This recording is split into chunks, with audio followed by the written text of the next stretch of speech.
de lui dire, non, papa, j'ai eu le temps de trouver les $6.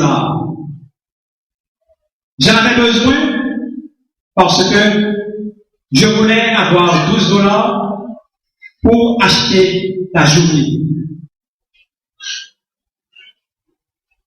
Et maintenant, c'est le papa qui est fondu. Quelle leçon pour ce père de famille. Nous autres papas, très souvent nous pensons que nous n'avons comme seule responsabilité que apporter de l'argent à la maison. Nous oublions que nos enfants, notre femme, ont besoin de notre temps, de notre écoute en tant que leader de la famille. Et là maintenant, je parle surtout au pasteur et à moi-même. Nous pensons qu'il est plus important de passer plus de temps avec les membres de l'Église qu'avec notre famille, avec nos enfants. Et vous savez, je connais un pasteur de l'Amérique du Nord qui eut à dire du rôle de la chair. S'il devait vivre une nouvelle vie et qu'il devait corriger sa vie, cette nouvelle vie, il passerait plus de temps à prier et plus de temps auprès de ses enfants. Les enfants, avions dit tantôt, sont de véritables observateurs. Tout ce que fait, tout ce que dit un papa est enregistré, capté par les enfants. C'est pourquoi nous devons leur donner le bon exemple. Et permettez-moi une nouvelle fois de partager avec vous cette petite histoire.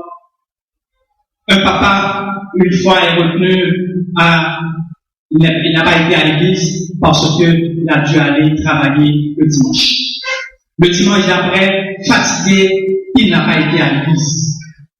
Et le troisième dimanche, il ne s'est pas senti en forme. Peut-être, s'il y avait chikungunya, je dirais qu'il était atteint de chikungunya, il n'a pas été à l'église. Et son fils de 5 ans, le lundi, après le troisième dimanche, lui dit, papi, tout triste, mais qu'est-ce qui s'est passé? On va avoir un mois depuis qu'on n'a pas été à l'église. Donc vous voyez, les enfants, ils sont là, ils suivent, ils observent, ils connaissent notre force en tant que papa, en tant que maman, ils connaissent aussi notre faiblesse. Mes frères et mes sœurs, vous ne réalisez pas l'influence que peut avoir le père dans la vie de son enfant. Le père, il est non seulement un enseignant, non seulement une autorité, mais le père, il est un protecteur.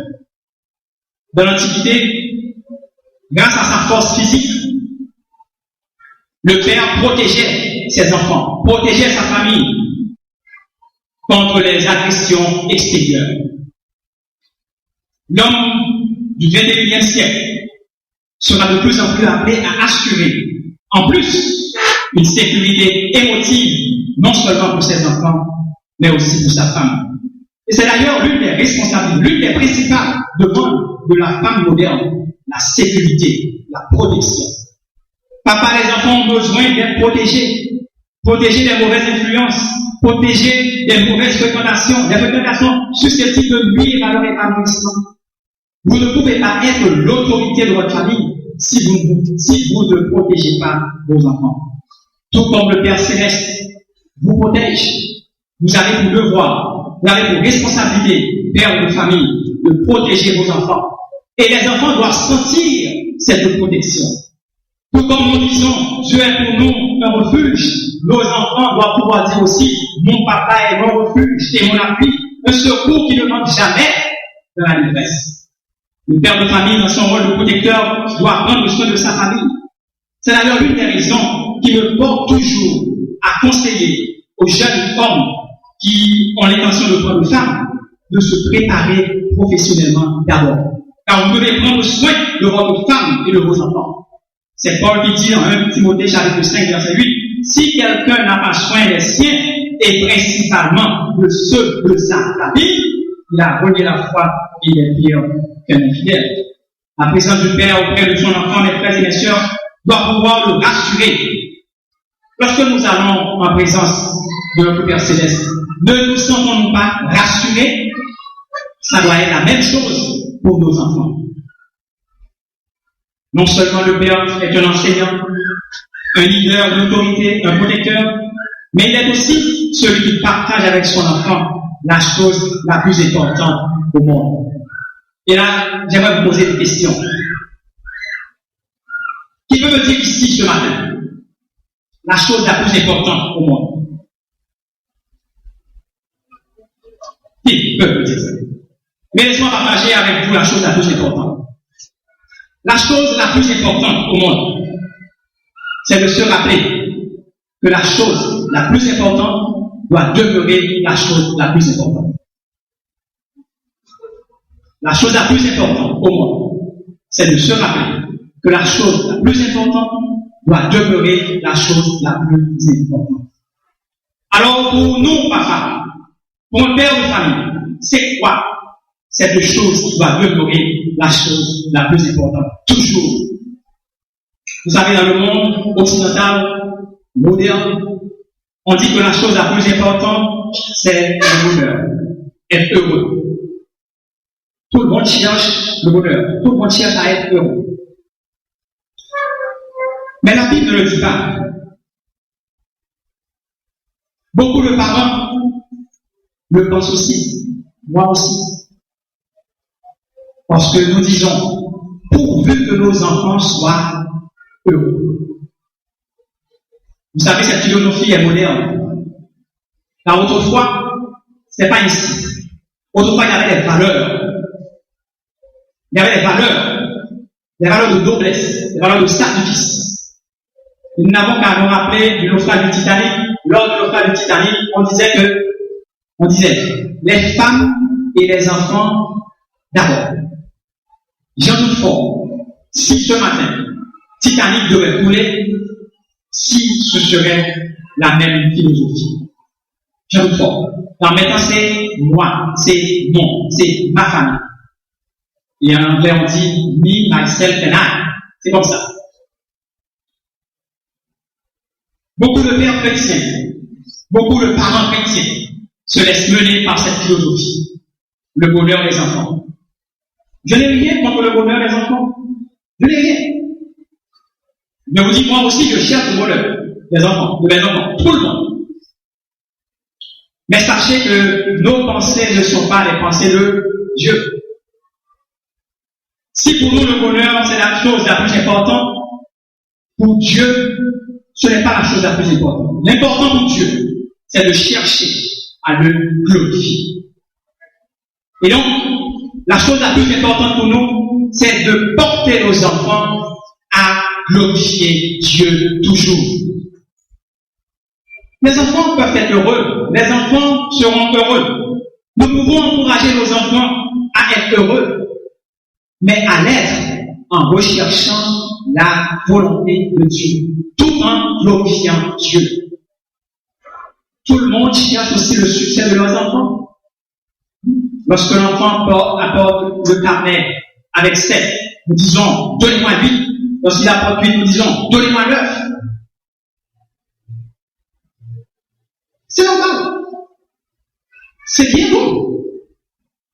Mais en tant que parents, en tant que père de famille chrétien, nous devons montrer aux enfants la voie à suivre pour obtenir ce succès. Car tout succès en dehors du Seigneur n'est un échec.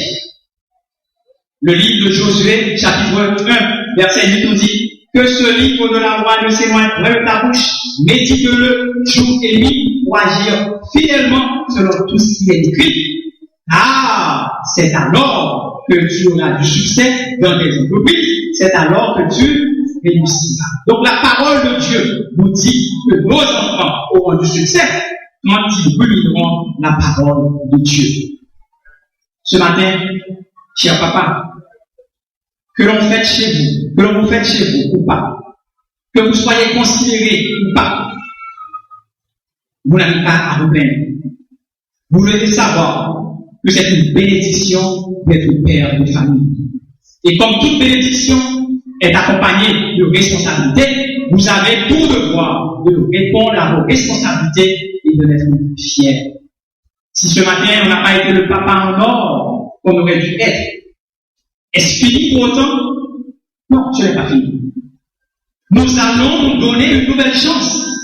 Et je demande à chaque épouse ce matin, à chaque enfant ce matin, de donner une nouvelle chance au papa. Nous avons affaire à un Dieu qui relève, à un Dieu qui prend toujours la chance de faire toutes choses nouvelles, et un Dieu qui donne toujours une nouvelle chance. Alors, cher papa, comme moi, prenons la décision ce matin de recommencer avec nos enfants, de recommencer avec notre femme. Et vous enfants qui m'écoutez, sachez que votre Père est votre Père. Vous lui donnez respect, obéissance, amour, soumission jusqu'à votre mort. Car le Seigneur a mis à vos côtés votre Père et votre Mère pour que vous profitiez de leurs expériences. Retenez ceci, chers enfants. Un enfant, même lorsqu'il ne reste pas toujours un enfant, reste toujours l'enfant de ses parents. À l'occasion de cette période de fête des pères, à l'occasion de notre journée de famille, je veux une nouvelle fois demander à chaque papa de reconsidérer leur façon de se comporter dans la maison. Agissez tel qu'à la fin de vos jours, on dise au moins que vous avez été un père enseignant, un père protecteur, un père qui avait poussé ses enfants à chercher à faire la volonté du Seigneur. Mais veux chaque papa ce matin, c'est que vous soyez les pères dont vos enfants sont fiers et dont votre épouse heureuse. Puisse le Seigneur dans ses compassions nous aider, nous papas, à accomplir dignement et chrétiennement notre rôle, nous aider à devenir ses pères et pourquoi pas ses mères dans l'église, dans le foyer, dans notre société en temps besoin. Il en soit ainsi pour chaque jour.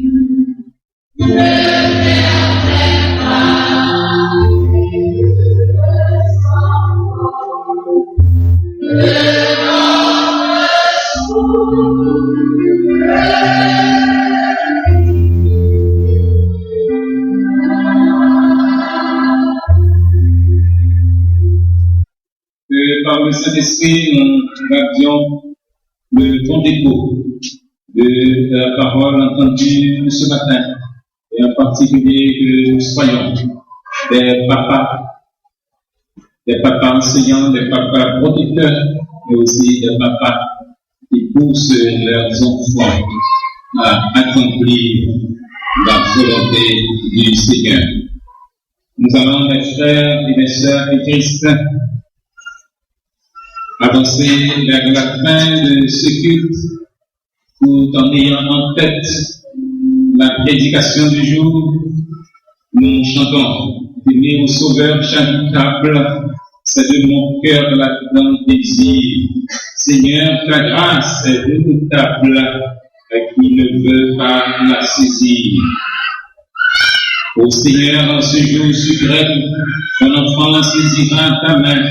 Car toi seul est toujours le même, hier, aujourd'hui, demain.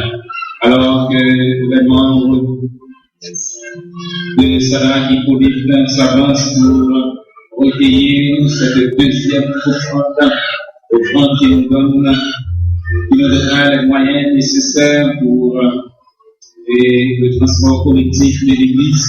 N'oubliez pas que l'opération est africaine et honnête de tout genre et s'il vous plaît, vos pièces de 20 centimes d'une goutte.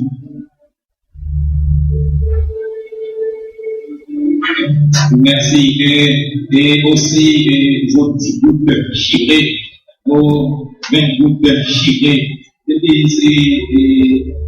Depuis c'est ça qui pas bon, ou bien on va pas enseigner ensemble avec les côté, non bien moyen pour que capable et utilité c'est pour cela que nous devons ce moyen nécessaire.